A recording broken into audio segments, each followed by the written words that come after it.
Thrand here, and I'm here with the famous Khopesh. I have all bronze swords today, and I'm going to be comparing the different shapes. I have the Khopesh, the leaf-shaped Spatha design. This is a Ewart Park by Neil Burridge of the utmost museum quality reproduction, one of his famed blades. This was a British Bronze Age blade. This is a Canaanite Khopesh, and I'd like to thank James Jenkins once again for commissioning Neil Burridge to make this one for us, and I love its cutting ability. And we have the first Naue IIs that we received from Neil Burridge to test and compare, and we will be back with those, doing more with them. But what we found about these, they're excellent thrusters. This shape is very much like the later European blade, the Spatha design that was used by the Romans, and even all the way into the late Middle Ages. But what inspired me to do this, I saw a video by Michael Oates talking about the Khopesh, and he talked about Ramses II's time period. And they were comparing swords very much like this that Ramses preferred, and the Khopesh, which were Egyptian Khopeshes, but almost the exact same design. You look at it, you have your ability to hook, you have your ability to thrust, and to hook with the back of the blade, and it's a back edge sword. Very much like later sabers, falchions, the katana even. I mean, this was probably the first version, and it probably derived from an axe, not even a sickle. But today we're going to test the thrusting ability, because yes, you can thrust with this. It's lined up properly for that, and it's made for casting out like an axe, the hook on it. Very much like I like the cast blow. I think there'll be similar damages on these than thrusting. I don't know the difference in the cutting. We shall find that out. I suspect this will be a greater cutter. And we also have this one, which I think will have a superior thrusting ability. I think it was used more during the Greek era to get into armor niches. But let's get started. We're going to test the thrusting ability and the cutting ability against stuff that we think they might have worn in that region, climate, and time period. We're going to do our bottle test, and I'm going to be doing the most powerful thrust, the same one I drove into a 1 millimeter thick piece of steel, a actual car hood, a car bonnet off a van, as some people would call it. We're going to go ahead and use that same thrust because it's extremely tough material. You actually have to saw through it to cut it. Very thick plastic. It'd be equivalent to heavy rawhide, possibly used as armor or on a shield. But the idea today, we're going to see how much blood loss we get from this lenticular style Spatha shaped European blade, because yes, it's very much European. This is much like what the Europeans used for centuries. This would be the predecessor, the ones used by the Greeks. And yes, the Egyptians and the Canaanites used these as well as Khopesh and leaf shaped blades. Oh. It went in. And we have a nice wound.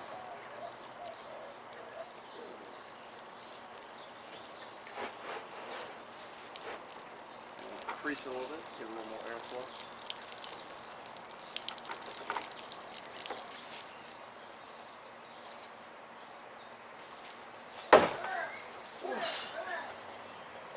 Well, we can already see the wound is its widest point and more than deep enough.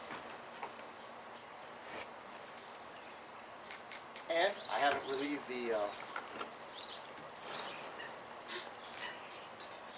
but that's a substantially wider wound, and whether it's noticeable or not, because this material tends to close up more than flesh would, its bleeding actually would be more intense and more likely to hit more arteries, more blood vessels, more veins, and cut more tissue such as ligament and muscle. So yes, this would be a much more effective killer on the field with a thrusty.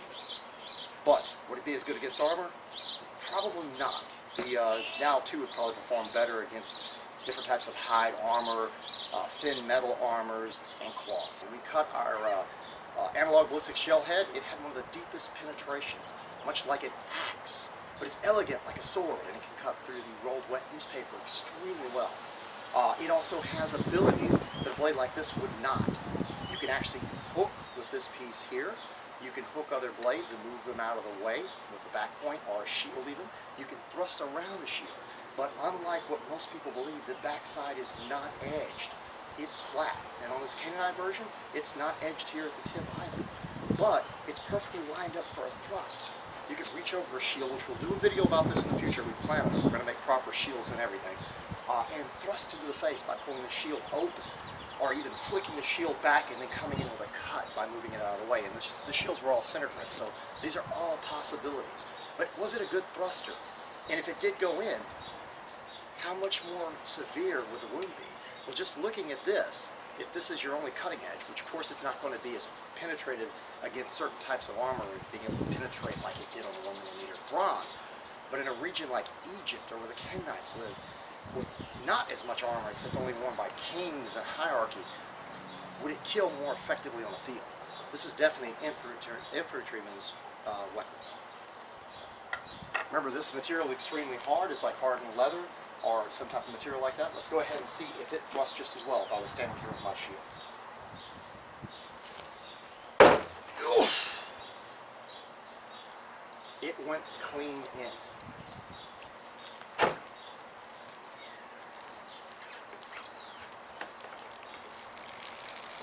Very nasty wound, because as it cut in, it also cut down. So the wound's every bit as big as the Ewart Park, and it still has the curved shape to be able to get around shields, hook other weapons out of the way, and then come in with a slice as you just flick them back. So yes, it has advantages, and this is probably not an agricultural tool.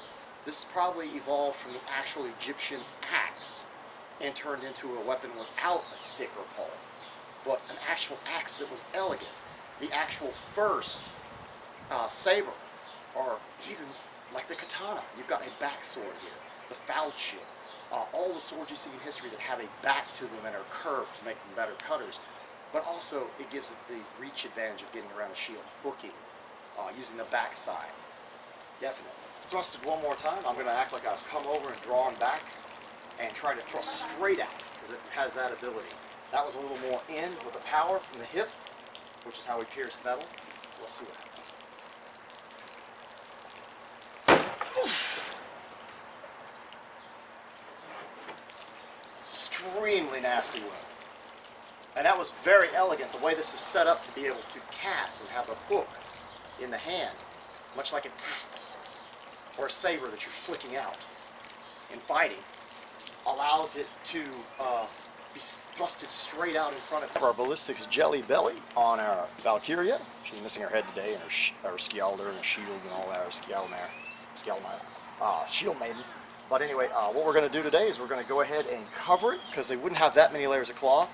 This is a tightly woven coarse linen. We've got 2 layers here. This may be overkill on what they'd be wearing, but I'm going to go ahead and start off with this and put this on her like if this was her tunic. This is her coarse, low-class tunic today.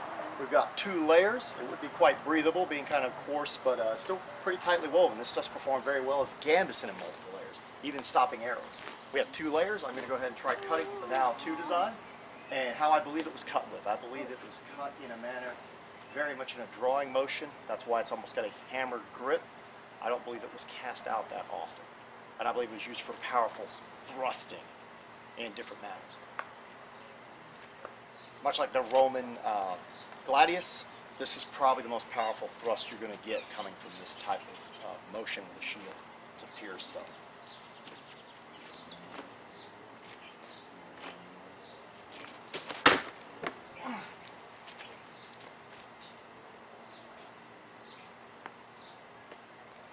The blade did not penetrate.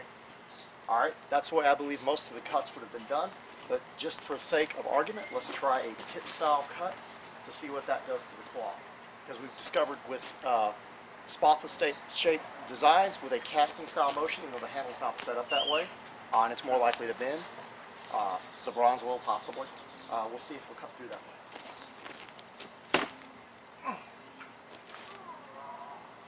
We have a cut into the gel, and it made it through that small hole. So the tip was able to go through this material into the actual ballistics gelatin, I'd say a good inch or so from that tip cut. Now, of course, we know the thrust will go clean through, so I will do that just to start, just to test it. Yes. All the way to the backside. Nice wound. So thrusting was probably the most common use on this, unless somebody was not wearing heavy clothing or garments or cloth. Cutting they probably refrained from unless they could really get in and pull and draw a cut. Now we have the Ewart Park. It has a spine to it, and it is a leaf-shaped blade, which was not uncommon in the Bronze Age. For sure. Let's go ahead and with the blade shape. We'll try coming in a little closer with the blade this way and see what it does.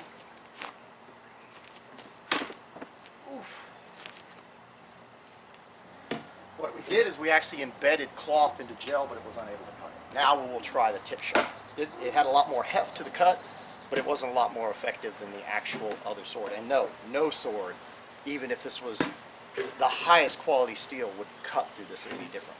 But let's go ahead and try the tip shot with this one. A nice cast.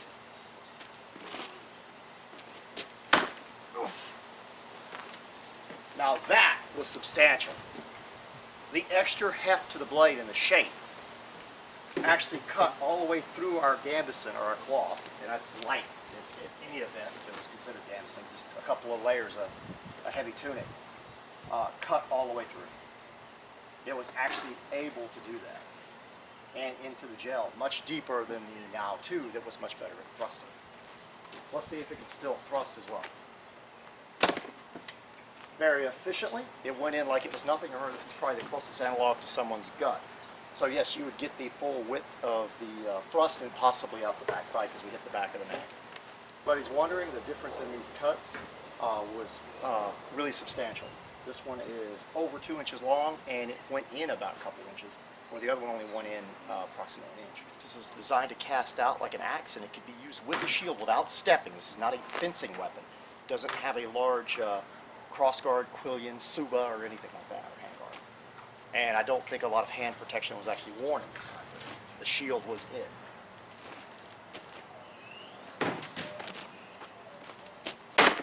Oof. Yes! That's what I was expecting. It opened her wide up. This is the biggest wound. This is the best cutter. And I dare say it would probably go through more gambeson.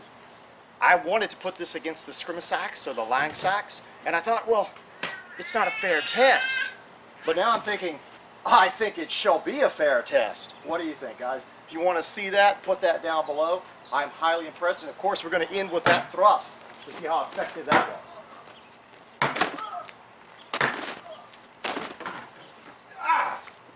One was unable to make it, the other was able to make it. Let's try one more. Not the best thruster against materials like this, but it was able to cut through it once. I'm highly impressed. The cutting ability is exceptional. Against an unarmored opponent, the wound would be extreme. Extreme blood loss as much as the leaf shape, and with all the advantages of the hooking techniques and being able to get around the actual shield, having a way to get around it and thrust in easier, as well as hook it, I think that it is the clear winner here in our test. So pitting the Khopesh, I don't know why it ever fell out of use. I agree with people and the way it feels in the hand. Pitting the Khopesh against the Spothless-shaped Naue II and the leaf-shaped Ewart Park, I'm sorry, I will give it to the Khopesh on advantages in early combat, lightly armored with a shield. Now, when you start throwing in armor, like in the Greek age of bronze, I would probably say the Naue II is probably better when you have large amounts of armor to get in niches and maybe thrust through thin layers of armor. But as for during the Egyptian period, where only the hierarchy had armor and most of the people were lightly armored, as you see in the drawings, I would go with this. This would be your killer amongst the lightly armored nowadays, I swear. Anyway, I hope you enjoyed our episode. Be sure to subscribe and like, and farvel. Alright, we have our cuts here. The one with the Naue II goes in about an inch or so, just like I said. The one with the actual Ewart Park or leaf-shaped blade with more weight goes in much deeper. Looks like it's in this area here, and it goes in a good couple of inches or so. The other one goes in about an inch. Remember, there is cracking and tearing in this material because that's what happens when you bruise it. The one with the Khopesh that's the most impressive came through here, cutting into it, and literally cut all the way in. So it ripped the fabric open, and as it cut deeper and deeper, going inside of the actual gel. So we have the deepest, most debilitating wound right here, where you'd have enough blood loss this would take the man completely out of the fight. The actual gel split and busted and the fabric went in. That was here. And then also we have thrusting. that went in, and the thrusting's harder to see, but it actually went all the way through the gel. All of them hit the backside, including the Khopesh when it made it through. So anyway, we've got a pretty badly destroyed piece of ballistic gelatin, but I think it did its job showing us how deep the cuts were and how much more effective the Khopesh was at cutting.